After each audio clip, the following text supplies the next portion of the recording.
it's your girl C Miss Glow, aka Sierra Nicole, and welcome to my YouTube channel. For today's video, I thought I would do 10 tips for applying to graduate school. So for anyone that's out there maybe contemplating going back to school, or maybe you're already in the process of applying to grad school and you just want to hear some tips, I hope that this video gives you some information that can be beneficial for you.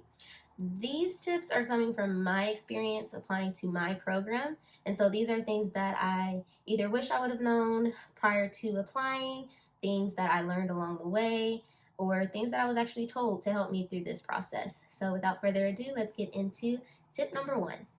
Review the application as soon as possible.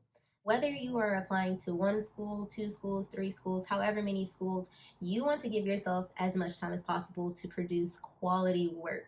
So this past application season, I only applied to 1 school. But prior to that, I did apply to 3 schools at one time. It is time consuming. I was definitely overwhelmed with 1 application, mostly because I did not give myself a lot of time to work on it. I do not encourage to go that route. I definitely would suggest as soon as you're able to see that application, as soon as it becomes available, to take a look at it.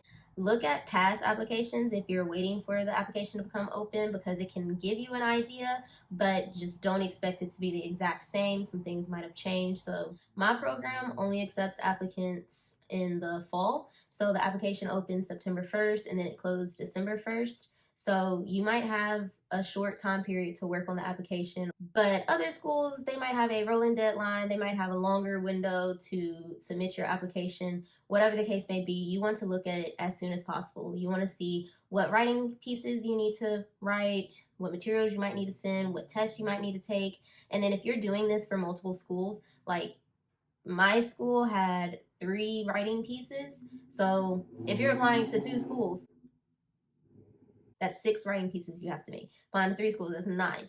The application itself that you also have to do, and questions within the application that you have to answer for multiple schools. So you just want to give yourself as much time as possible to produce quality work. Moving into tip number 2, plan to take any required assessments as soon as possible. So after you looked at the application and you looked at everything that you needed to submit and do for the application, go ahead and prepare to take that assessment. If you have to submit an assessment, go ahead and prepare to take that as soon as possible. Me personally, you might be different. Someone else that you know might say otherwise. But me, I would rather the opportunity to retake something than to put all of my trust, I guess, into taking it one great time. Now, I know you will need some time to study and to prepare. I would just say to try and do that sooner than later. I mean, if at all possible. Your sooner than later might be literally only allowing you to take it 1 time still. But I would just aim to be able to take it twice. Once you get those scores, if you don't like it, you can take it again, as opposed to waiting for those scores to come in and then now by the time that you can take it again, the deadline has passed. That's just my tip. I would take it as soon as possible. Tip number 3, aim for cohesion across your application. So of course your application is going to have several pieces to it, like writing samples, your resume or CV, the application itself, test scores, things of that nature. Aim to have a theme across all of those pieces, something that ties them all together, because you want whoever's reviewing your application to get a good sense of who you are, what you're passionate about. And so it's kind of hard to pinpoint it when you're talking about several different things and different pieces. Not saying that you can't have multiple passions, I'm just giving my tips. I talked about my interest as a researcher and basically was able to tie in my own experiences because they're related. And so mine focused on Black female students' experiences in K through 12 spaces, because there were many of times where I was the only Black student in a space or just one of few Black students in a space. And so looking at how being in those kinds of spaces really shape your identity. And so that is something that I touched on in all my different pieces. In my statement of purpose, in my School of Education essay, in my personal statement, any story or any highlight of whatever I was involved in related to that. In my resume, I made sure to highlight things that aligned with that as well. So roles that I had in schools, different initiatives that I might have started, or programs or organizations that I was a part of that is geared towards or aligned with Black female students, identity development, K through 12 spaces, Black students in general, even though, again, my focus is on Black female students. Whatever your focus is, whatever your interest is, whoever you are as a person, just have it be a theme throughout your application, just so that they can better know who you are and what you are interested in. Tip number 4, research current projects and initiatives. So whether that's on campus or in the city or state that you're trying to go to for school, you want to look at what is being done, how you can pull that into your own writing, how you can relate to different projects or initiatives that are currently going on, or maybe you notice some things that are not happening or haven't happened, and you want to show ways that you can bring new material to the school or new thoughts and perspectives. Whatever it is, you want to be able to bring in things that are relatable to the school. And so bring those into your writing samples. Tip number 5, think about how you can be an asset to the school. So kind of going along with tip number 4 with looking at current research projects and initiatives, it's because you want to be an asset. You don't want to just talk about how amazing the school is and how it's your dream school and it's going to be so great for you to go there and you're so excited. Like, that's all fine and dandy, but at this point in your educational career, it is about what you can do for them, right? It's not about what they can do for you. What do you bring to the table? What can you do to help improve the school? How do you see yourself at the school? And hopefully you can see yourself in the school and fitting in somewhere, some research center, some research project, some initiative, whether it's already there or something that you would want to bring there. You just want to be able to see yourself in the school, and they want to see you seeing yourself at the school or read about you and what you can contribute to the school. So don't think about what the school can do for you, but what can you do for the school? Tip number 6, start writing. That is going to take the most time, the writing process, especially, again, when you are trying to produce quality work. So you're gonna have to take the time to produce that work. And you gotta also understand that it is not gonna be great the first time, the second time, probably won't even be close the third time. And that might have been a little bit harsh and an exaggeration, but that's just to say that you're gonna have to revise it anyway. You might as well just get started.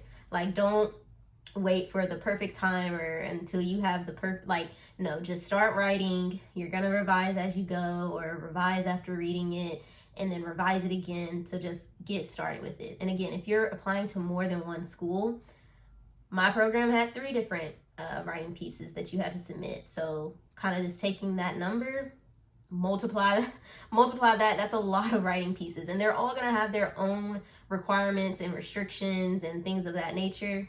And it might seem kind of simple, especially when you get into like word limits and stuff like that.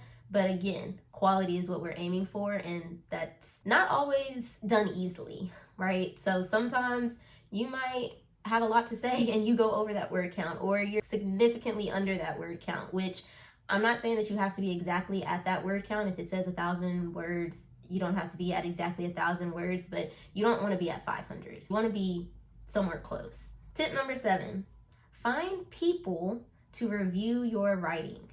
Emphasis on people, more than one. I was only able to have 2 because I just did not give myself a lot of time to work on the application. And so I was able to get 2 good people. One was a professor of mine from when I was getting my master's, and then the other is my cousin who is an editor. So I felt pretty confident with who I got to review my material. But I would actually probably encourage you to get maybe 3. You don't want to get too many, because everyone comes with their own opinions, and too many opinions, then it doesn't become your work, it becomes their work, and it's just a lot. But I think 3 would be a good number. And you want to find these people like before your first draft is finished, but you want to also be able to give them time. So this whole application process, time is of the essence. So that's why I say look at the application as soon as possible. Get that test out of the way. Find your people early on, because you don't want to rush them when they're reviewing and you don't want them to just skim over your essay. You really want them to look at it, to catch those grammatical errors, those punctuation mistakes, to tell you about your tone or the fluidity of the paper. You really want them to give you critiques and to help better your writing. I am so super thankful for the people that helped me with my writing because it changed drastically. Like I honestly was shocked at the end of it all at just how well I felt like I had written my different pieces. So really make sure that you get people that are going to really take it seriously, because it is serious. On the topic of people, tip number 8, ask people from differing parts of your life for a letter of recommendation. So my program, we needed 3 letters of recommendations. That can vary from school to school, program to program, and some programs even have like different requirements for who those recommenders are. But in case they do not, I would highly suggest to ask people from different parts of your life for a recommendation. I asked someone that I worked with, so a coworker of mine. I asked a professor of mine for my master's program, and then I also asked an old advisor of mine from when I was in undergrad. And so I felt like those 3 people were able to offer different perspectives of me as a person, and then also just kind of provide a well-rounded picture of who I am as a person and how I've grown. So to have someone from undergraduate, master's, and a professional level write on my behalf, I just feel like was a smart move to do. I also always think having someone that works in an academic setting be a recommender is a smart thing to do, whether that is from your most recent degree or a degree that you got just not recently. I just think that that makes sense. If you're unable to get people from different aspects of your life, I don't think like it's a deal breaker or anything like that, but I just think that it helps kind of boost your application. Tip number 9, focus your resume or CV on the program you're applying for. You're gonna have to go in and tailor and doctor up your resume. It is okay to create resumes for different positions and different things. So you want this resume to highlight anything that will align with the program. And again, you also want your resume to have whatever common theme you want to have throughout your entire application. Highlight those things that you've done. It is okay if you have not done a lot of research. It is okay if you have not gotten published a lot or at all. I haven't gotten published. I haven't done a lot of research. So really all I had to pull from was my own experience as a professional. And so just brag about yourself. This is your time to mention any and everything. Nothing is too small. Whatever role, position, initiative, group, organization, whatever you did that aligns with the program, aligns with your theme, who you are as a person, your interests, anything like that, highlight it. It is okay if you feel like it's not enough, because it could be enough. It is okay if you're not research heavy, because experience is a big thing as well. A lot of researchers don't have the experience in the field that they're researching about. So experience is okay. Research is great as well.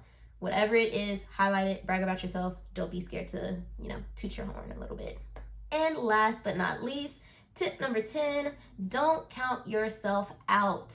I cannot tell you how many times through this entire process I was like, I'm not gonna get in. Like, I don't even know why I'm doing this. Don't count yourself out before someone else can count you out. Like, the worst that can happen is that they say no, and it's okay. It's a not yet, right? You can always apply again. You can always go somewhere else. Don't let anyone stop your dream from being achieved. You can do it. So don't count yourself out. Believe in yourself and just try your best. Put your best foot forward. Give yourself time. Okay? Give yourself time to put your best foot forward and get people on your team that is going to help you put your best foot forward. Not just people that are going to be nice and are just supportive. You obviously want them to be supportive of you, but you want them to really help you get that good quality work so that you can get into that school. I hope that you found something helpful or useful in this video. Please give it a thumbs up. Don't forget to subscribe, and until next time, bye.